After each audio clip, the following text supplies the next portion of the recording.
Hello everyone. In last lecture, we concluded the introductory part of server-side scripting, that is PHP. Today we are going to study the various features of PHP. Just shown in the figure, PHP having various features just like it is simple, it is interpreted, it is flexible, open source, platform independent, more faster, simplicity and efficiency. We are going to study all these features one by one. First of all, simple one. It's simple. It is very simple and easy to use as compared to other scripting languages. Last year we have studied, and this year also we have studied another scripting language, that is JavaScript. As compared to JavaScript, PHP is very simple to structure the program. In this lecture, we are also going to study a simple program. In that program, you can easily get this idea that PHP is very simple. The second feature is it is interpreted. In last lecture, I have explained you the meaning of interpretation and compilation. Due to its interpretation feature, it is not essential to compile this program. Third feature is it is faster. It is faster than other scripting languages like JSP, that is JavaScript programming, and ASP. ASP stands for Active Server Pages. Active Server Pages is the currently Microsoft's most used programming language for the web page designing. But as compared to JSP and ASP, this PHP is much more faster. The next feature is open source. Due to its open source feature, you need not need to pay anything to purchase the PHP. You have to just install it on your machine freely. As well as you can get all the details about its installation and its usage through that internet files. And one more feature of this open source is that you can easily upload any editing feature of PHP related on the web page, and everyone can use that features. Next one is the platform independent. PHP code will run on every platform: Linux, Unix, Mac OS or Windows. Platform independent means it can run on any platform. Platform means having any OS. That OS may be Linux, that may be Windows, that may be Mac, or that may be Unix. It supports every platform. Therefore, it is known as platform independent. Next one is error reporting. PHP has some predefined error reporting constants to generate a warning or error notice.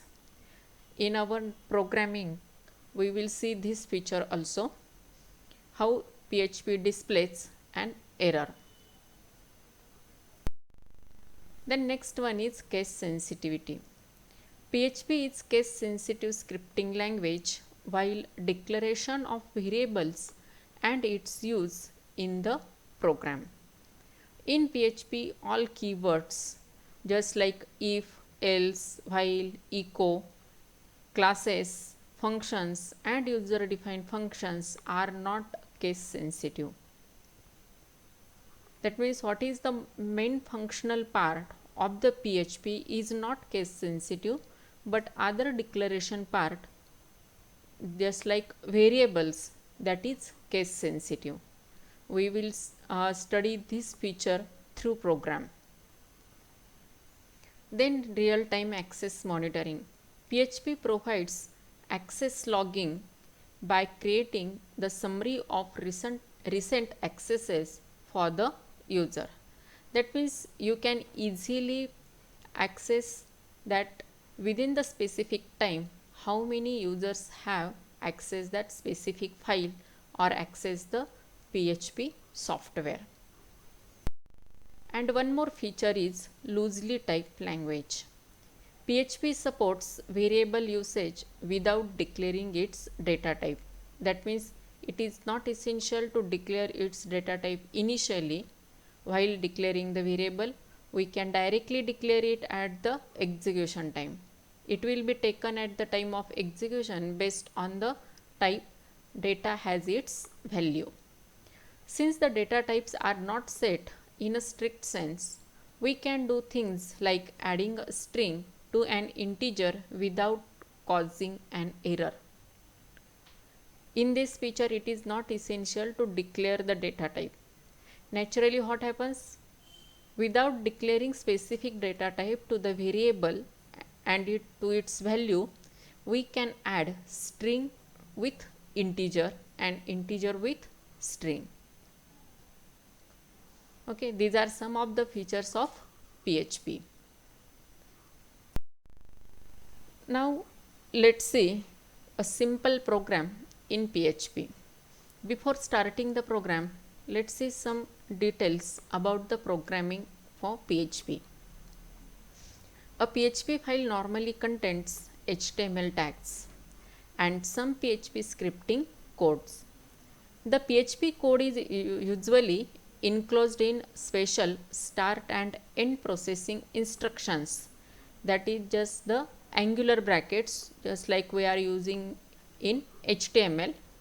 Here example is given that opening angular bracket, then question mark, then PHP, and again question mark and close the angular bracket.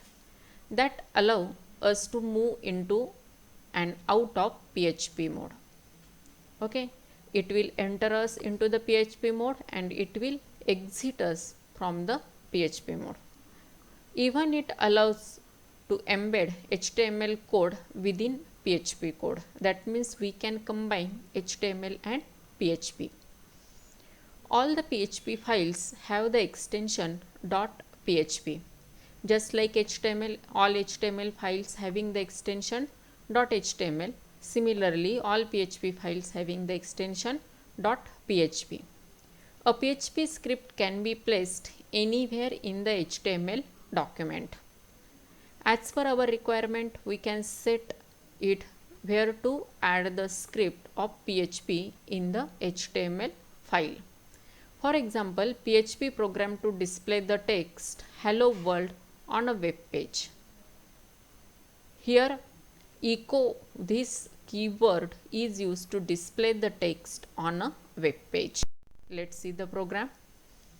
First of all, we have to declare it as a HTML. Therefore, exclamatory sign doc type HTML. Start our program with HTML. Then body. We can add here title, head and title also. Under body, first of all, we are specifying the data as my first page with the highest heading level H1. Then we are starting the PHP code. Now here we have to enter into the PHP mode. Therefore, here provide the opening angular bracket, then provide the question mark, and after that provide the word PHP. This part will enter you into the PHP mode. Then echo keyword is used. This is keyword or reserve word which is used to display the data on the screen as it is. Now under echo, this hello world is included. Now whatever the data you will include under these double quotes, it will be displayed as it is on the screen.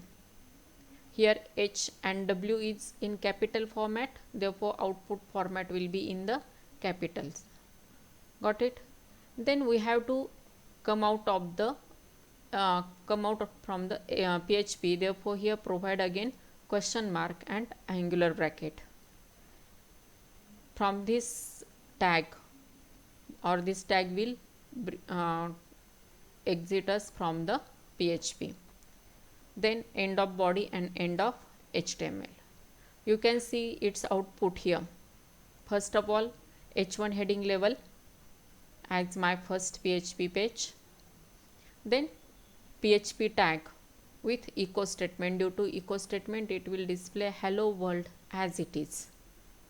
Okay, this is the simple programming practice of PHP embedded in HTML.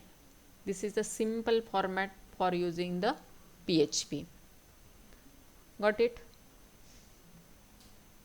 PHP मध्ये enter करण्यासाठी तुम्हाला हा tag use करायचा आहे. त्याच्यानंतर जो स्क्रीनवर data display करायचा आहे त्याच्यासाठी इको हा रिझर्व वर्ड यूज करायचा आहे. जो डेटा डिस्प्ले करायचा आहे तो डबल कोटमध्ये इन्क्लूड करा आणि PHP मधनं बाहेर पडण्यासाठी हा टॅग तुम्हाला द्यायचा आहे.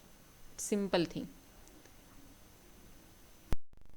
Then how this PHP program gets executed? These steps are related with the Linux. Type the above program and save it as first.php using any text editor, for example Notepad or gedit. Notepad is Windows Notepad as well as Linux Notepad, and gedit is available under Linux. It is same as Notepad. Create folder with your name in var/ww/html. These are the folders and subfolders, and under this you have to create the another folder Balbharti. Then you have to give the name to the file as first.php under the file name Balbharti. Then go to browser and type http://localhost/balbharti. This localhost will run our PHP program. Unless and until this statement or this browser runs successfully, you will not get the output of this first.php. This localhost is the interface installed due to the various servers. That may be the Apache server, that may be the XAMPP server or WAMP server. Okay, now let's see this structure for the Linux. First of all, here main directory var, under that main directory subdirectory is www, under that www again HTML directory is generated. Under that we have created one more folder, that is Balbharti, and under that Balbharti folder here first.php file is generated. This is the path for the Linux. And for Windows, and if we are using Windows, then under C drive you will have the XAMPP folder, and under that XAMPP folder you can store your file. Here after this slash you have to provide first.php. Okay, this is the process of execution of PHP. Then today's exercise, you have to write the features of PHP. Today we will stop here. In next lecture we are going to study the case sensitivity as well as the variables of the PHP.